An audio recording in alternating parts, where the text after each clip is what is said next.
stuff right there. Oh, yeah. I'm going to do an art class next. That's a deer like no ears. Yeah. Oh, he can't hear us. You definitely get deductions though for each. You're definitely not symmetrical. It's very similar to a Dotson van. Yeah.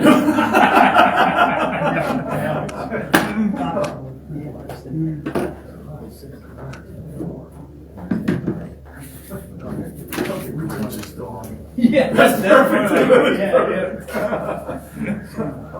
Well, good morning.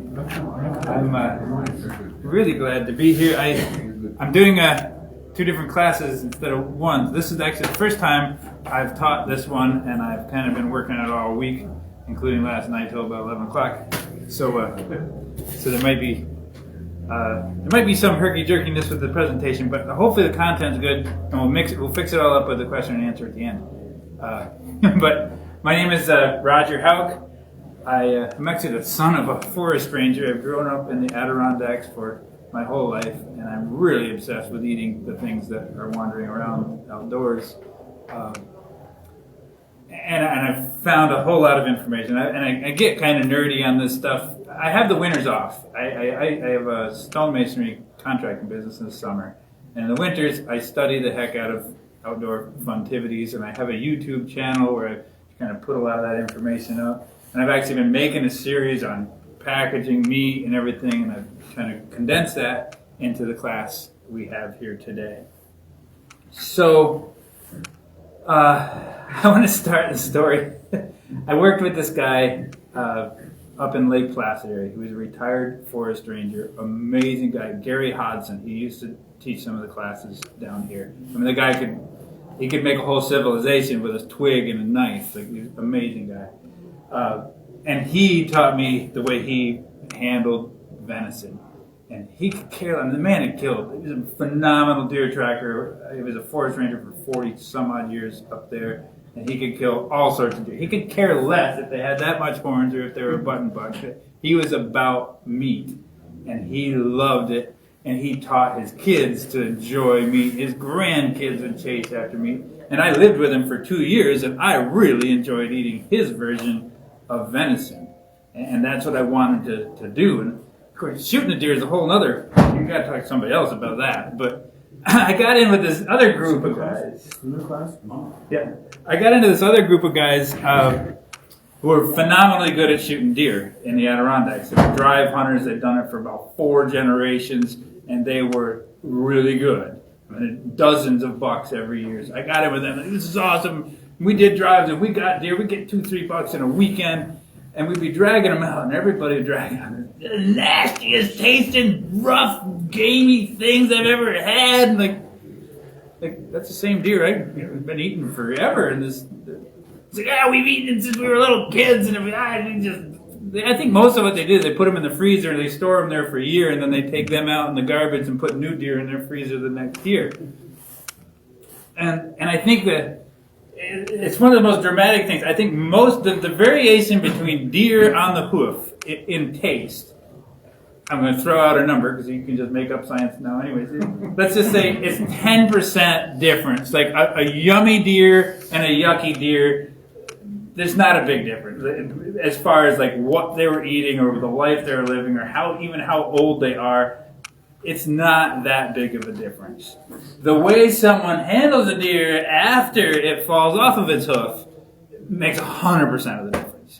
And that's what we want to talk about here today. So I've broken it down. I really think it's both true. Like the Gary Hodson and the way he handled deer, and his deer was delicious, and deer was delicious.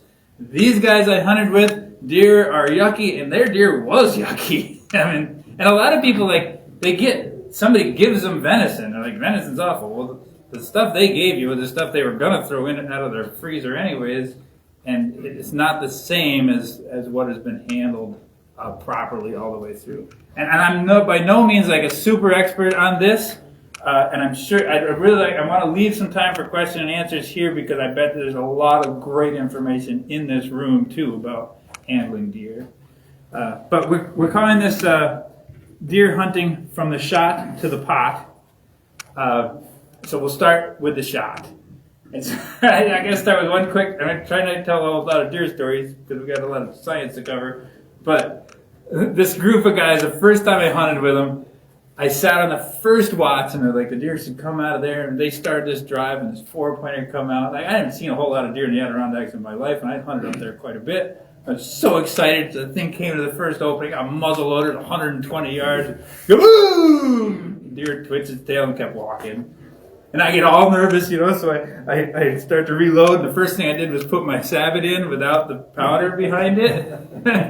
It's pretty embarrassing. The next 10 minutes of my life watching that 4-pointer feeding and working its way. And it walked from here to that microwave while I was disassembling my muzzle loader. And I think I learned the biggest, most dramatic, and my wife shot the deer. The most dramatic lesson was you have more time than you realize most of the time. And that makes this whole discussion about how that deer tastes has a lot to do with the responsibility you take just before you pull the trigger. And even if it's a fast, you didn't have a big window, you probably at least had another second to get the shot a little bit better. And that makes a huge difference. And it takes, I'm the worst example. I've learned slowly, but when I started, Adirondack deer hunt so hard. You don't get that many opportunities, and I want to take every chance I can get because you don't. What do they say? That you don't make none of the shots that you don't take. Well, you also take a whole bunch of shots you shouldn't have that way. But if you learn that you have more time, bow hunting taught me that too. Like, yeah, I just saw the deer. All right, it's going to come through, and it's going to get another. There's going to be another opening. So the shot placement is key. And the thing Gary taught me was like, yeah, I can drop him. The guy, he hunted with a 223, and he could shoot. He like to shoot bears in the eyeballs, and he could pick which eyeball. And he could shoot deer anywhere he wanted. He shot them right there, just not in the shoulder. A lot of people say shoot them in the shoulder, they go down. Well, yeah, they do go down, but you just lost your shoulder. You shoot just behind that shoulder. There, it just disappeared. Just behind that shoulder blade thing there. They say, oh, I shoot him in the heart. I like to eat the heart, so don't shoot him in the heart either. I want to shoot just above that heart. But they say that the movie aim small, miss small. If you just take an extra breath and get things just a little bit better, it certainly can save a lot of wasted meat and wasted days and heartache and everything else. So I think there's a big game there in just finding that extra second and picking your shot placement.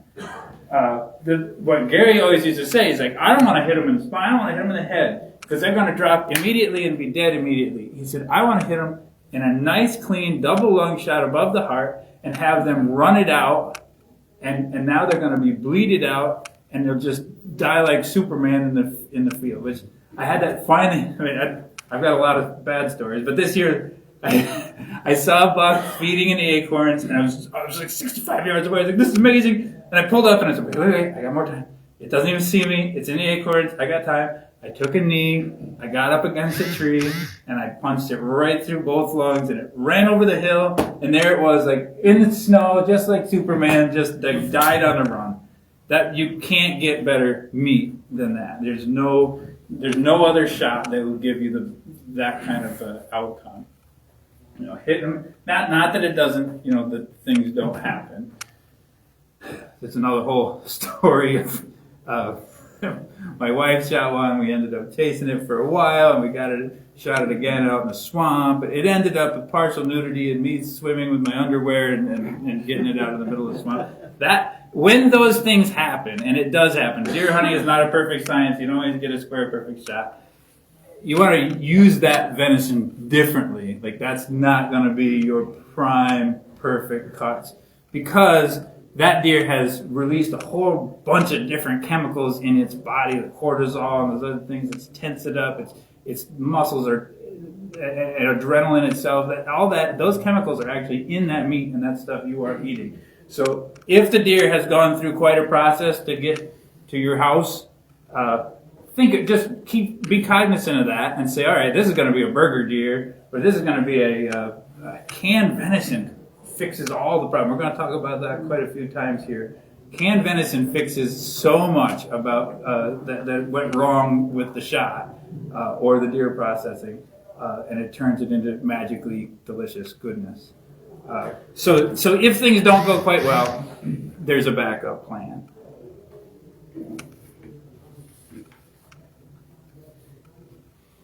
So you get the deer dead.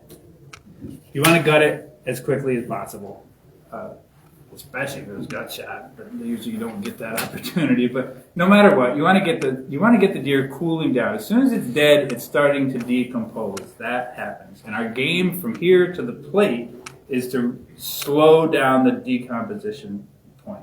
So that those warm guts inside there and everything, you want to get that thing sliced up and cleaned out. Take your time. I think about everything's a big rush for some reason, but yet you sat in a tree stand for 4 weeks, So it's the economy of our time. How can we maximize that? So let's say, all right, we finally harvested this deer. We're going to do a real nice job of cleaning it out. There's lots of videos on YouTube of doing, gutting it well, getting, especially toward the back end, cleaning that whole region out very well, clearing that out. If you have snow or water, to get some of that extra blood out. Blood itself, bacteria loves blood. It works well in that. It's nutrient-rich stuff. So you want to get that blood out as much as possible. I like to take them up and shake them a few times, add that much blood as possible out, and then get them cooling. So say you drag it back home, you get it hanging. Today, it'll definitely cool. Every day is different, and it certainly seems a lot of deer seasons now, you're not dealing with optimal cooling conditions. So a lot of times, if it's early season, I'll quarter the deer up. And I've learned something very vital about that. You quarter it up, but you do not take the meat off the bones.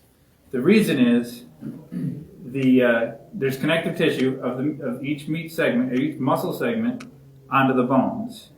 And that thing is tightened up in rigor mortis for basically the first, depending on the weather and everything, for basically the first 24 hours, that deer is tightened up. And if you killed that deer and within 2 hours, you're butchering it right up, you've quartered it out, now you're taking the muscle segments off the bones, it's already tight and it's never going to relax.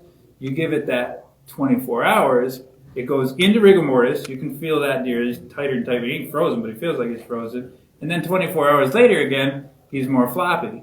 That's a big advantage in the process of handling that deer. If you cut them, and sometimes you have to, but even if we're back in the deep woods and we quarter that deer up and pack it out, you just leave it all on the bones, and then you got that 24 hours.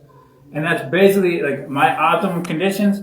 I'll bring it back depending on the weather. A lot of times the first night when I get back, I'll skin it. Boy, they skin so good when they're warm like that. It just slips right off as easy as could be. And then if the conditions are right, I'll leave it hanging in a garage or something overnight, or I'll just take the back straps off, take the hind quarters, front quarters, and I put those in either a cooler or just a bin in a cool place. This bin isn't quite food quality here, but these bins here is what I actually use a lot with my deer. I'll have that next to the deer as I'm quartering it up, and I'll throw those pieces in there. You can put ice, if you have a cooler with a drain, you can put ice on that and get at least through to the next day with it all on the bones, and then you can start separating it. One thing, hair isn't really what we're looking to eat either. We're looking to eat the meat. And again, I think there's two schools of thought: starting skinning from the neck down, hanging it up, neck up, or flipping it. Whichever one you're best at, most comfortable at, and if you just take your time, that's the main thing. And I found I do it with my friends, or I get some sort of amazing podcast going or something where I can be learning while I'm doing it. So I'm in a zone, and that just slows me down enough. I shoot better slower. I'll skin better slower. One of the brilliant things that Gary Hodson taught me, he's like, as soon as you get a deer you're about to hang up, cut around the back legs, do that circle around the back legs, and connect that to the vent while it's on the ground. That's like a zillion times easier than when it's up there dangling and you're doing. And it's when you start skinning, it's when you turn that fur the first time that it has the most exposure to the meat.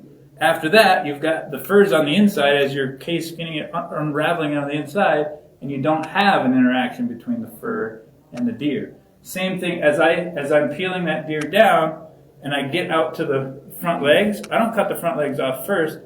I peel the front legs off, and then I saw it off on the inside. Fur can't. There's no interaction there, and I try to keep that as much. And the same thing with the neck. I go all the way up the head, and then I'll cut off on the inside of the head. On the backside of the neck, and then I've taken the fur separated. If you get fur, a torch is good. You can kind of pop it off. A wet or a dry paper towel picks up a fair amount of the hair that's left, or you just pick it through. Or I have a bunch of kids, so I just flop it out I do a lot of my cutting on a table just like this. So I'll flop it out and be like, all right, kids, look over for any hairs, and if you don't find them now, you'll find them later. So then comes, this is probably the key, I believe, of the whole discussion, is aging your meat. And I remember this guy, it's an older guy at my church who killed a buck. He did a great job of it and everything. He hadn't got one for a couple of years. He'd tell me all about it at church. He's like, man, he goes, I'm going to let that thing hang as long as I possibly can. I'm like, you're not holding it yourself. It's got a rope, so you could hang it for quite a long time, like February for that matter. Like, what is your constricting factors that's keeping you from hanging it forever? And, there's the whole science side of it, and then there's the whole psychology of a human being. The longer we let it hang, the more we think about doing something else besides processing the deer, and gee whiz, it's okay, we'll let it hang a little bit longer, or it's good for it to hang longer and longer. And that's where I believe this is the biggest key for where that yucky meat taste comes from, what they call gamey. I've eaten, what they call gamey, I've eaten muskrat, they're pretty gamey. I've eaten squirrels, you can do stuff to them, make them better, they're gamey. Deer is not gamey. I've eaten well over 100 deer. Gamey is rotten. It's not gamey. It's not like that's an intrinsic part of the way that animal is. It is muskrats, but that's why we don't raise muskrats, we raise chickens. So the process where the thing is hanging, that what the old timers called hanging their meat or seasoning their meat or curing their meat, and what the real science of that is probably the biggest disparity in this discussion. Optimal, what we're trying to do is break down collagens and break down connective tissue to make the meat less tough. And that happens between 32 degrees and 40 degrees with a certain amount of moisture level. Outside of that, so let's talk about the happy place. Below 32 degrees, what happens? It's going to freeze. Now, a bunch of freezing and thawing on your meat is not making good meat. It's breaking down proteins, which is what you liked in that critter, and it's making it tougher and making it and dehydrating it, because it's almost like pulsing the good moisture that's in that meat out of it. So below 32, and again, like we're talking optimal, stuff happens. I ended up in my underwear in the swamp. So the things happen too, but you'd want to avoid just letting the thing freeze like a deersicle. You try to skin one of them things, ugh. But anyway, and then you got the other problem, which is happening more and more, is above 40 degrees. Above 40 degrees, that's where bacteria really gets to flourish. And some of those things are not so good. Like, they will kill you. Or they're really bad stuff. They're bacterias that are dangerous and they could kill you. And they're breaking down, they're flourishing in that meat and they're doing bad things and it's starting to smell bad. And you cut it up anyways and you package it up anyways. And you cooked it, which killed 99% of the bad, 100% of the bad stuff. It didn't hurt you. Yay. But it didn't really help you either. It wasn't that good. That smell is a natural thing that God put in that animal. That when it rots, it alerts you like this isn't optimal. You better, when you smell that, you're like, man, I'm going to cook that a little extra. Which that we're going to talk about cooking too. And the more you do that extra cooking, the more tougher your meat is also. So it's in that zone. And how long? They've done some science on that, and it depends on the deer and whatnot. 1 to 4 days between 30 and 40 degrees consistently. That's the happy place where you're going to gain something by hanging your deer or curing your deer or seasoning your deer. Outside of that, you're doing damage. In my world of risk and my lifestyle and everything, I don't really fool with it. I usually do the first night to get out of the rigor mortis, and plus I was tired to drag the deer out that night. And the next night I cut it up. That's what I do 99% of the deer. I cut it up the next day. And I try to make sure it doesn't get above, my main concern is that it doesn't get above 40 degrees in that 24-hour period. It's certainly not a bad thing, and if you have the time and if you have the conditions to do that optimal, I mean, there's 30-day, seasoning where they do it, and that's doable. But you ain't doing that hanging it on the tree. That's not happening. Nothing really, unless it just so happens the weather was perfect, nothing good's hanging on that tree. So getting that, in my world, it's 24 hours. If there's a bunch of other things, it might be the next day. Now we're going to process that deer. Again, it's just time. I think that's the main thing here, is just time. I make sure I'm in an enjoyable situation where I'm comfortable, I'm not frozen, I got some friends or whatever, I got something interesting to listen to, and I sit that hind quarter in front of me and I'm like, I'm going to do the best job I can possibly do on this deer. And I'm going to carefully peel off the silver skin, especially on that hind quarter. I'm going to clean that off. I use a 4-inch Rapala fillet knife. They're like a $20 knife, but they're fantastically good at what they do. So I chase off that silver skin. The fat or tallow on a deer doesn't taste good. It's not beef. Not only does it not taste good, it has a coagulation temperature of 98 degrees. And I have a temperature of 98 degrees. That's why if you had fat on that deer, like on the meat, and you cooked it up, you might not even see it while you're eating it because it emulsified. It became just part of the film on the juice or whatever.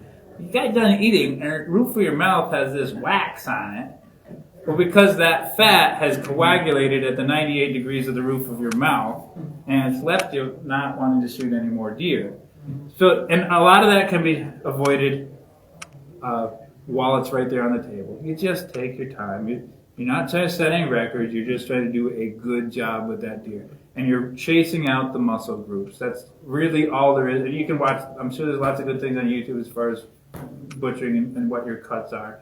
But you're just separating muscle groups on the deer and removing them, and then removing the silver skin and the fat. Now, I'll talk about silver skin. I'll talk about the good options with silver skin and fat a little bit later, but for the most part, my yield is probably significantly lower than most people's yield. Like on a doe, like a 104-pound doe, 22 to 25 pounds of meat. Everyone's going to say 40, but they're lying, or they're eating a bunch of stuff that wasn't meat. And when I'm done cleaning that up and I look in my 5-gallon bucket of junk, there's nothing in there. I was like, man, I wish I'd eaten that. Like it's just that silver skin is super tough stuff. It's an amazing thing. Electrical currents are running through that make whatever. That's nothing to do with this, but it's amazing stuff in that bucket for science. But it's not good for your dinner. And taking the time to clean that up well is the key, I believe. Now, flip this over to the good side of that. So you get to you kill a buck, and the neck of it is very meaty. I think the last one, the one I just told you about, that thing was like 11 or 13 pounds of meat on its neck, which is half of a doe. This is right there. But it's a gnarly mess. It's got all sorts of fat like marbled through it, and it's silver skin stuff going on. You ain't gonna make that into a good stir fry that's gonna be desirable. So you have two ways to break that. You have multiple ways to break that down. One is to put it through a grinder, and when I grind twice. So I run the meat through a grinder with a larger hole on the grinder face till I have a big pile of it. And then most of the time what I do is I add some beef, actual 80% lean beef, maybe 10%, and then 10% of beef fat, not pork fat, not bacon. Not that those are wrong with those, but that's the way I do it. I believe beef fat is the mildest of flavored of fats, so it doesn't really interact with what I consider good venison flavor that you have. So I add that in, I mix it up by hand, and I throw it through the grinder a second time on the smaller face. And that comes up with a really fine, it's just plain good burger. And you can put what we call the jumper muscles, the ones on the very end of the front end of this dog creature here. With the jumper muscles, everything, you throw them, you can't, if you take the silver skin off the jumper muscle, you ain't gonna have nothing. But you can salvage that through the grinding process. Then there's the cooking process, which can also break down the collagens and the silver skins of connective tissue. And there's Hank Shaw wrote a book called Duck Moose. That's a cookbook, but it's like a whole different realm of cookbooks from any other cookbook. It's worth looking up. The guy is he explains the whole process, explains the science of it, and if you read his recipe, you're going to handle your meat really, really well. He talks about this front shoulder. My buddy's like, oh, Hank Shaw said you can just take that front shoulder and roast it. I'm like, I can't do that. No, I'm going to try it. So he put it in, I think it was, you have to read the recipe, but it was like 260 degrees for 3 hours. And he had us all over for dinner. And I was like, well, I hope there's good vegetables. It was delicious. I mean, eat it with a fork, good. It had all the fat on it. It had all the nasty jumper muscle things and the silver skin and all that. But over that time, it had broken that down. There's an amazing thing that happens at that temperature. And with time, you can't do it fast or you're just going to tighten everything up and ruin it. But if you just let it kind of sit there low and slow, all those things that were bad actually become good. And actually, there's some stuff in that fat and in that silver skin that is good for you, but you have to go through the cooking process for your body to be able to consume it. So that really can work. You can do that low and slow approach, and you can take a front shoulder. Who here likes to butcher front shoulders? They take forever. You get a little bit of value out of it, and it's a giant pain in the neck. Now we take that front shoulder and we vacuum pack that thing in one piece, and we throw it in, and cook it that way, and everybody's excited. We're gonna have shoulder for dinner. So you can grind up the less valuable parts, and you can cook that. You can also do the slow cooker options too. All those things are just gonna break it down. Where was I at? We were talking about the fat. We were cleaning the deer completely as much as possible, and we have these optimal.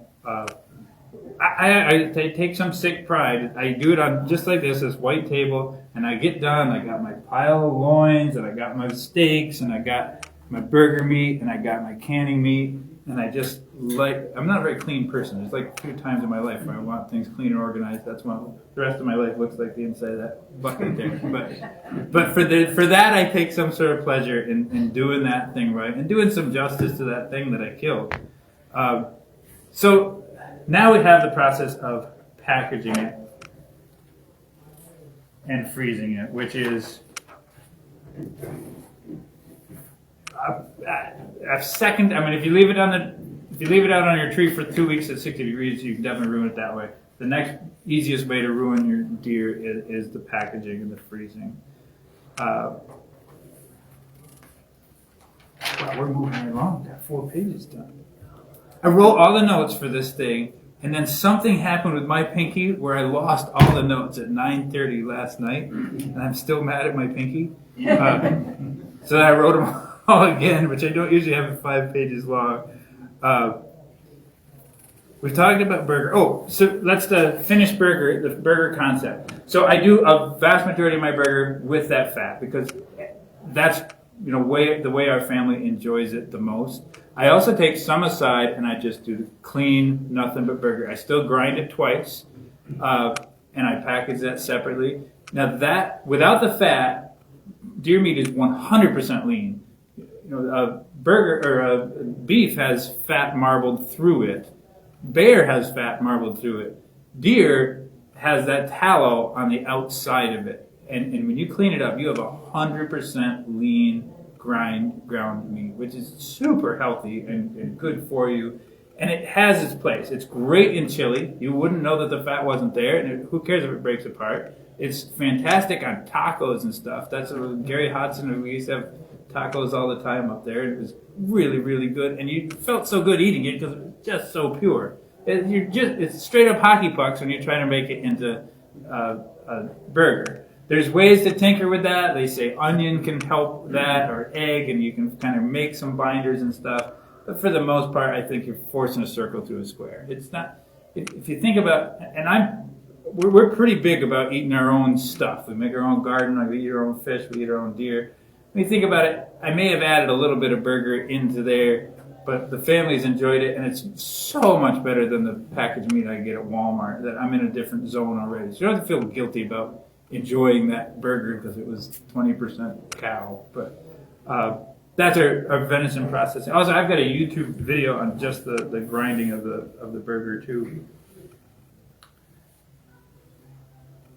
So now we got these piles of meat, and we have to package them up. Another trick Gary always told me, because I always used to slice everything, make my steaks into steaks and my loin into loin medallions and everything. And Gary always said, I leave it as big as I possibly can, because what we're fighting now is surface area of air, oxygen interacting with it. So if you take a loin, instead of the way I used to slice them all into those 3/4 inch thick steaks, I just leave it in loin segments. And I put 2 of those segments in it, and I vacuum pack them. There's different ways to package. There's and Gary did it forever, and it worked. It was the saran wrap and meat paper. Saran wrap. The reason I say saran wrap and not just plastic wrap is there's different worlds of that. Some plastic wraps allow oxygen to transfer through them. I never do that, but that's makes a huge difference. They say you could take some saran wraps, take an avocado, slice it in half, put some plastic wraps on it, and it's going to turn brown like there was nothing in it. Air goes right on through it. And if you get saran, the actual brand saran is a vapor barrier. If you put that on your avocado, and it's going to stay looking like an avocado, it won't get the air to it. So what Gary would do is he'd take a piece of saran wrap, he'd take those beautiful 2 pieces of a loin, and he would push real hard and do this sweet origami thing and close it out as much as possible. And then he'd wrap it up in meat paper and tape it off there so that the air didn't get to it. The game here is transfer of air, of oxygen. You don't want any movement of oxygen at this point. That's what what you want in the freezer is for whatever moisture and whatever oxygen is in the meat to stay there and not move. As it moves, that's where it's breaking down proteins, that's where it's dehydrating the meat, and that's where it's causing all sorts of other issues.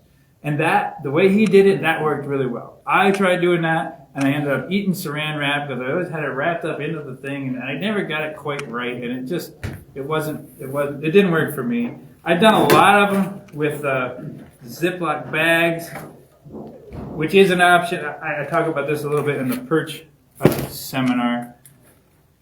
Ziploc bags also. There's a difference between freezer bags and storage bags. It's the same thing. It's that vapor barrier, whether or not it has a vapor barrier. Storage bag is not a freezer bag. They're just for your sandwich for lunch, not for long-term storage. I like these particular ones, the Glad freezer bags. They seem tougher. So if I was to, and I wouldn't, I'm just saying if I was to do this, I would put the venison in here. I would have a giant bowl of ice cold water, and I would plunge this thing in the water with the top open just enough. The water pressure is going to push all the air out of that bag, and then underwater, I'm going to zip it shut. I'll pull it out, and it's got no air in it, and it's pretty well shut. And it's not the best, but if you had to hack it to get through it, it will work quite well. The challenge now is you got a bunch of misshapen bags that are hard to work in the freezer, and they end up, as you're rummaging through the freezer, they bonk into each other, and they get little nick marks. And as soon as you get that, now you got air able to move in and out. But it's not a bad system. I didn't even bring my vacuum packer, but that was certainly the way I've processed here for a long time. Probably everybody here has one. They're not too expensive. Put the meat in there, you put it in there, it goes, and sucks the air out, and it seals it, and half the time it works. And then the rest of the time, the stupid thing, you get a little bit of juice in the seal, and it doesn't quite seal, and then you're paying 25 cents for these bags, and then it screws up, and it's got issues. But I own like 6 of those things, and I finally got basically frustrated. What can I say that's good about it? I should say the good before we leave it, because that is how we manage it a lot. If you keep your meat dry, that's a big part of it. I don't rinse it anyways. Like if I want, when I process my deer, I've set the piece up there. I might take that dry paper towel. I don't rinse it underneath the water. I kept it clean all the way to here. And you don't want that water at that point is certainly going to screw up your packaging process. And that water is going to start leaching out some of the good waters that is in that deer, and it's going to change the deer itself. So you keep it as dry as possible. You put it in a bag. I take a paper towel and kind of clean out the top, and I try to set it. Sometimes you roll it back like this, so where the heater element is going to hit it will be clean, and stuff it in there. Try to just reach the thing in and keep it clean. Take that paper towel, if you did get anything, clean that thing. Then you put it in there, press the button. I help it. If there's an air pocket in here, I push it. You can see I'm kind of frustrated with the thing. And then I got $600-700 in $60 and $800 vacuum packer. So finally I got frustrated. I was like, I'm not buying another one of these things. I'm gonna buy like the commercial, biggest, meanest, suck the world dry kind of thing. And I went on YouTube, and this guy was saying, throw those things away, find this thing. This is what you want. It's a chamber vacuum. And they're not what they were. This is how most of the meat you buy from commercially processed place is done in this huge chamber vacuum where they put like 10 bags in here, and it's got a sealing bar, and they put this lid on, it sucks the air out, and then they'll be prepping another one. They're like $6,000 for these things, and they're magical, but nobody can afford those. But just recently they made them more for homeowners. This is about a $400 unit, and I was scared to spend $400, but I was so mad I just didn't want to see another vacuum packer. I was like, I'm going to try it. They seem to say that these are the way to go. So this has, in this corner here, a little air intake valve here, and you put your meat in your bag, put the bag on the seal strip, shut this lid. It's got some pretty good gasketry here, and you set it for about 30 seconds, and for 30 seconds it sucks the air out of this entire chamber. It doesn't look anything different in there. It's really fun. Kids love to watch in there because it just looks like everything's normal, except all the air is getting sucked out from inside the bag, inside the chamber equally, and it'll be negative 30 psi inside this chamber. That's like outer space. And then it seals that top strip, and then the top pops, and all the air that comes back from outer space back to Earth, all the air pressure on Earth hits it again, and it's sucked like you dreamed it would have been every time you put it in that other vacuum packer. It looks like that every time. The other good news is the bags. These are some of the old bags that have that that scratchy stuff there. That scratchy stuff is necessary for your vacuum packer because it needs little air rivulets to pull the air from all over the place. Bags for this are just smooth on smooth. And they're sometimes as little as half the price of the vacuum sucking bags. So you can claim you can make your money back that way. But what I've definitely made my money back simply by the fact this thing sits on my counter. We had venison stew for dinner. We didn't quite finish it all. Scoop the stew right in there, juicier than juicy. Place it right in here. Close it. There's no reason, there's no suction going on. There's no cause for that moisture to come out of that bag. And by the time it wants to blast around, it's already been sealed when the air comes back to it. It's hard to explain. I did make a YouTube video of it where I try to show it in action. But it's a game changer. And then, not only that, but you take your venison soup now that's sealed in this bag, and you can lay it nice and flat in the freezer, which is such a better, they're so much better when they're nice and flat. You can stack those things up, and they defrost so much better. They store better in your freezer, and then you can take it out and you can defrost that thing in a matter of seconds. You could have soup, you could have anything. It's great. Fish never worked very well in the vacuum packer. So this made the biggest difference for me. Burger, and you guys are probably already doing this with your burger with these vacuum pack bags. It's really beautiful that you can get them packaged in here. And then this is another good job for my kids. They all need this thing nice and flat. And I do 1 pound, 1.5 pound, and 2 pound burgers in 8-inch by 12-inch bags. And then I have those stacked right up. And I don't always remember that dinner's coming, so it's really nice that you can defrost. This a 1 pound thing of burger in warm water will defrost it in minutes, which is quite handy. That's that end of the process. So now we have a freezer. We set it in the freezer. Interestingly, the way it freezes is significant to how well it is preserved. If it goes from room temperature to very cold quickly, the ice crystals are smaller. If it goes from very cold from room temperature to cold slowly, the ice crystals are larger. And the breakdown of the meat, the whole process is much better the faster it freezes. So what you want is to get it from hot to cold quickly. So if you take a giant stack and you put it in the freezer, 2 days later you could take out the middle of that stack and it's not frozen at all because it takes a while for that thing to come together.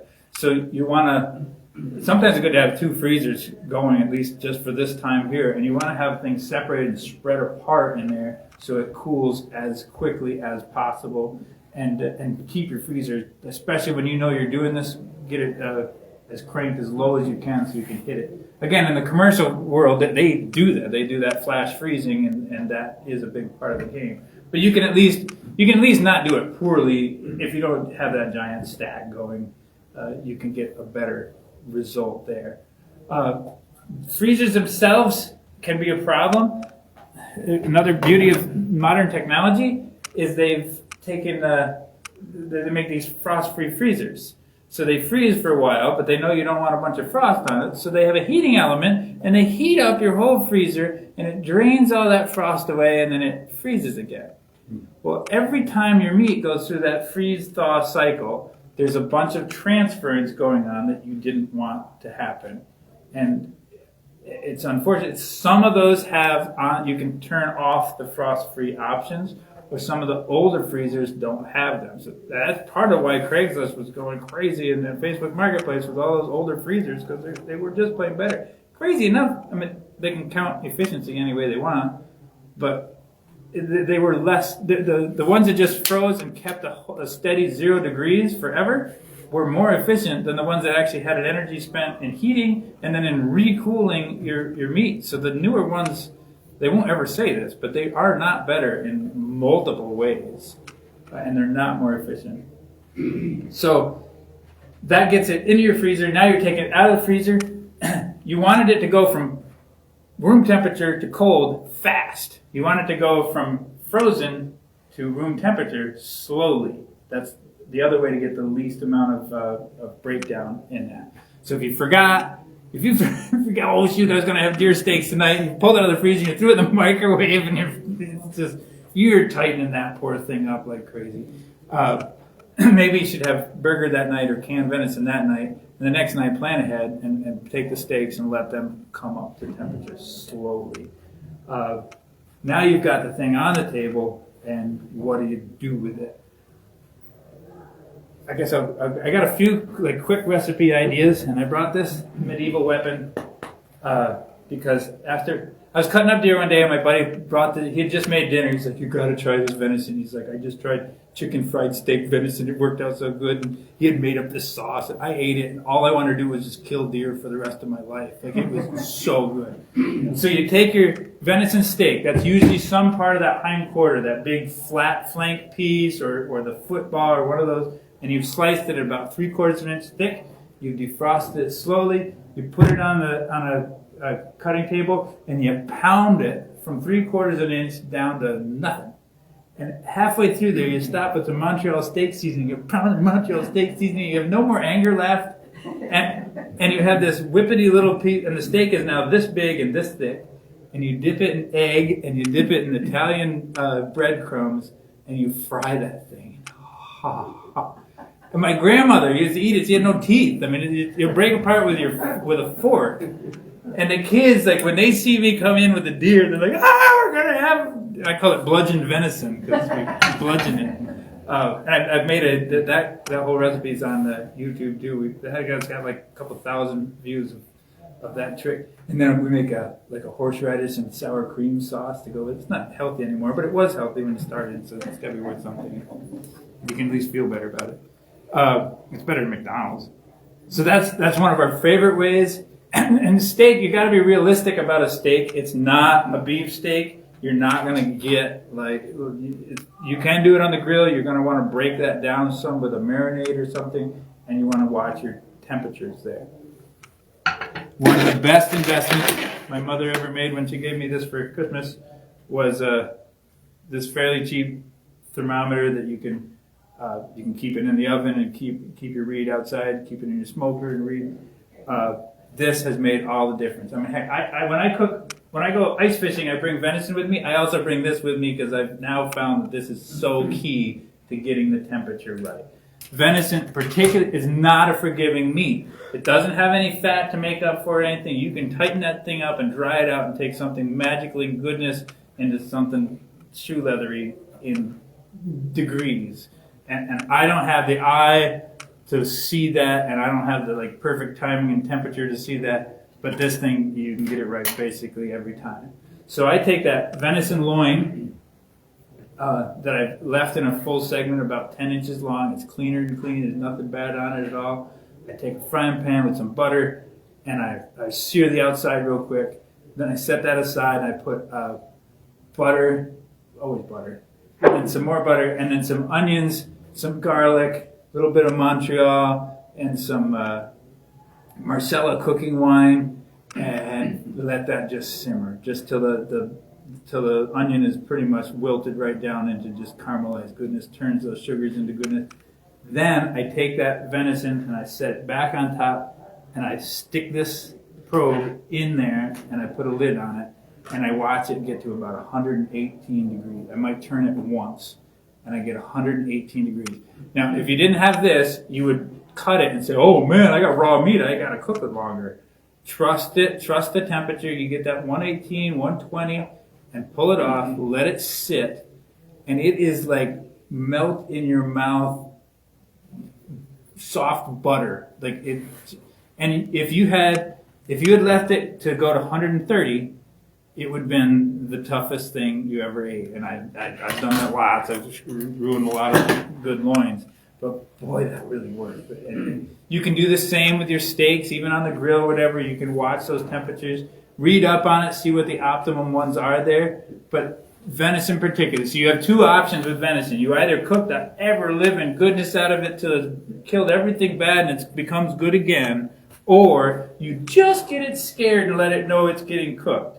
And if you're going to do that, you have to know that you processed that deer, that there was very minimal bacteria involved in that thing, that everything was as clean as possible. Also, the outside, which I seared, is the one that interacted with the potential badnesses the most. The inside of a meat is much less likely to have those bad things in it, so you can get away with lower temps. Not dangerously low temps. You don't want to eat it raw, but you're going to eat it so that even though it's red and juicy, that juice got up to 100. After you took it out and let it set, it was probably 125 or so, and that killed the bad things, and that really works.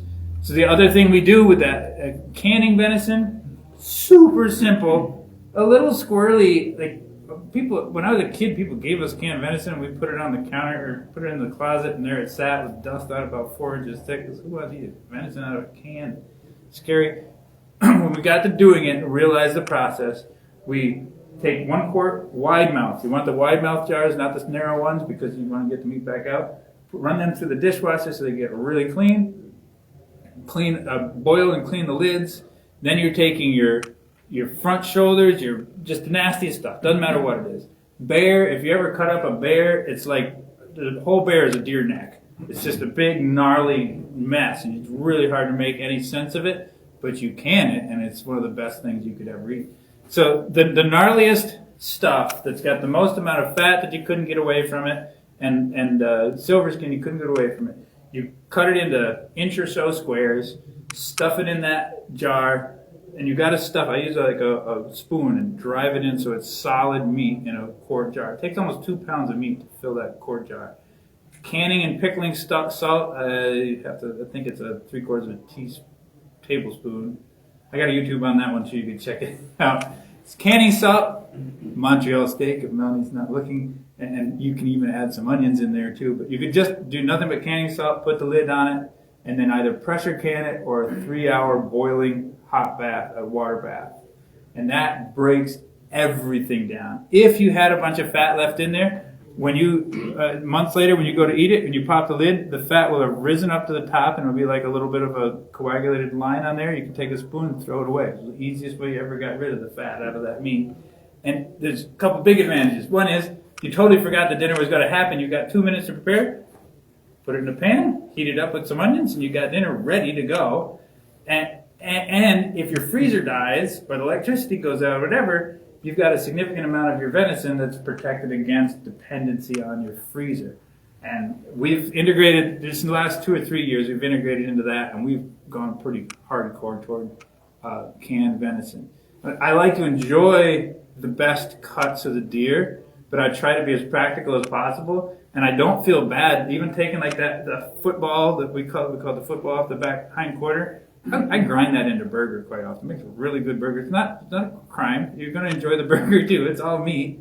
And I set the loins aside. I try to enjoy them as much as possible. I have a few steaks, and I use a lot of that flank steak for that bludgeon venison thing. And the vast majority of the rest of that deer goes to burger and canned venison. And that's pretty much how we handle deer. And like my kids, I was bludgeoning up some venison, but I was a little short. I found a piece of pork that was in the fridge too, so I bludgeoned that up and I breaded it and fried it. And the kids ate that and I was like, "No, we don't want to eat this. What is this stuff?" Like, they've been so trained on venison and enjoying venison that it's worked for them.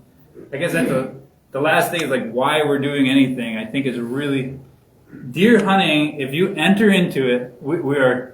This is me on my philosophical soapbox, but I've only got a few seconds. I'll be over.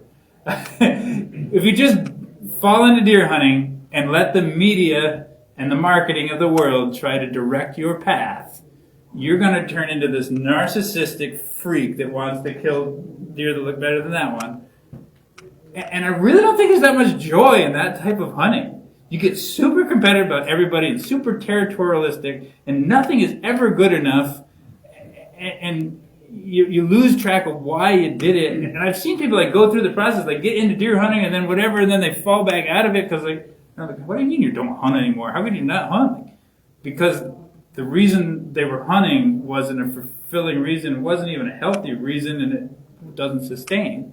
But as you learn to hunt as a meat hunter, I mean, Gary Hodson, I hunted with that guy, and he was a fantastic hunter, and I've seen him hold up deer with one arm that weren't that big, but they were delicious, and he wasn't unhappy, or he was quite happy to be able to provide for his family. You get into a team of guys that are and women that are into the deer hunting for the meat. It's an entirely different experience. There's a different tempo. There's a different feel in your heart. There's a much more fulfilling side of it. Things aren't going that way, but boy, if you can learn to enjoy that meat and hunt for that meat purpose, I think it's worth exploring that experience as well. If you have any questions, I have no idea what time it is, but yeah. I have a two-part question. Yeah. What's your YouTube channel? It's Rogers Riggs. Just Rogers Riggs on YouTube. I started as an ice fishing channel, but it's gotten more and more into the music. Two, you said you listen to podcasts. What's your favorite podcast? Oh, the Meat Eater, of course. Okay. The Meat Eater has one where he does an hour-and-a-half interview with a meat scientist. Nerdiest thing you ever heard. A fair amount of what I just shared was from that podcast alone. It is amazing. Thank you. Yeah. What's the name of the thermostat? The temperature? This one's a Temp Pro. I think it's on Amazon. I think it's $19. And I use it like for anything. It has a magnet on the back, so you could put it on the outside of the oven and you have it in there. The same thing on the smoker, except I melted mine off on my smoker. But that makes a big difference. The temperature, you said like about 120, like on a handy like that. Yeah, so I pull it at 118 and I keep the aluminum foil over top of it. Weird thing happens with meat is when it gets taken out of the oven, it gets hotter. The heat that was expanding out of it all of a sudden centralizes. So it's going to finish at closer to 130, but you need to pull it at about 118, 120. There's some variation on the thick, the size of the loin and stuff. And you have a little more flexibility than what I'm saying, but I'd rather have you be scared and get it right than yeah. And sometimes the frozen meat, sometimes it's like when you start to cook it, it's got a lot of moisture in it. And then it starts to steam and I hate that. It's like, okay, you might as well make a stew. Making jerky here. What do you do with that? When it's got moisture in it quite a bit? Yeah, I mean, the ways to try to hold that moisture in is like trying to sear that outside and just not cooking it that long. If it's a nice piece of loin or something, you can get away with that, the quick way. Otherwise, you got to go the other side. You got to go super long. This one is the Avid Armour Ultra. And I think it's in the $399 range. Avid Armour makes a couple other ones. I think the next one up. This is the cheapest one that's of any quality at all. There's some just straight up Chinese knockoffs, but what I've read is that they're not worth it. This is what they call oil pump, which they recommend. The better ones are not an oil pump. They're in the $700 to $1,500 range. So I bought it with some fear, but I have used this. I have put 13 deer through this in the last year, and our entire garden, and 1,000 perch. And it ain't acting any different than when I got it. And marshmallows are a lot of fun. How big a piece can you get? That is a constricting factor. So you can see the volume here. They sell a 12. I think it's a 10 by 12 bag. You can't even quite fill that 10 by 12 bag. So like when I do the front shoulders, I pop over to my vacuum packer and I do it that way. The distance, so you want to just say, oh, I want bigger and bigger. The bigger one you get, the more time or the bigger pump you need to pull all the air out. Or you have to put a block or something in there to displace some of that space. So this one misses on a few of the bigger pieces, but for the vast majority it hits it, and I think it's quicker that way. And it's got a double strip. I can even. Does that one heat up at all, or that's just straight back? It doesn't heat, and if you're into sous vide, this is the way to do it. You can even put a marinade in there and package it that way, and then you can do the sous vide, which is that warm water bath thing to cook. You can do your loin and stuff that way. I can do a demo of this one.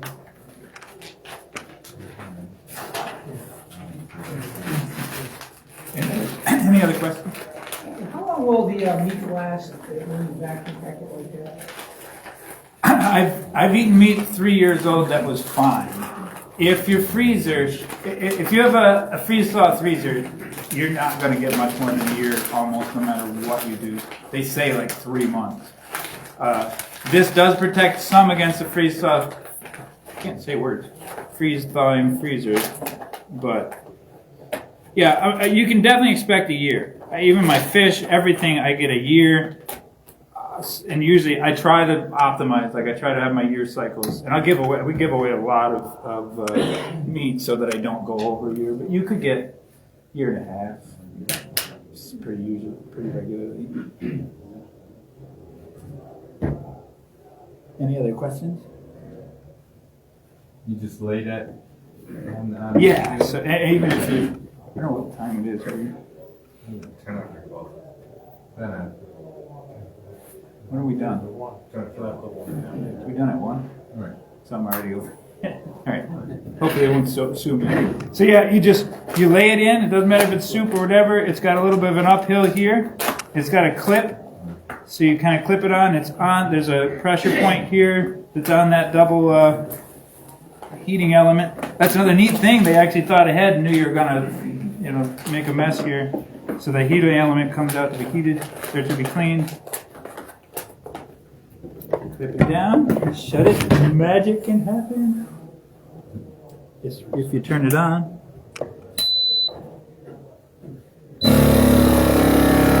Yeah, marshmallow, because now it's in like the zero gravity space zone, the marshmallow will get that big. We put a piece of Wonder Bread in the bag and sucked it really tell there was bread in the bag when it was done packing. You see right now there's actually, because this is clamped down, there's actually slightly more pressure inside that bag than there is in the room itself. It's telling, I had this set at 45 seconds of pressure. That's pulling, that's maximum out of here. You usually set it about, depending on the size of your piece of meat, 20 to 30 seconds of vacuuming here. Right now, it's melting that double line. It's going to do that for 6 seconds, count down, the kids watch this, and then it's going to return back to earth. And there's the... You can use that for fruits and vegetables. Yeah. I mean, string beans used to be a big pain. This is so easy. And you don't feel bad when it's like 6 cents a bag. So, Take a picture of it. yeah. Thank you. Yeah.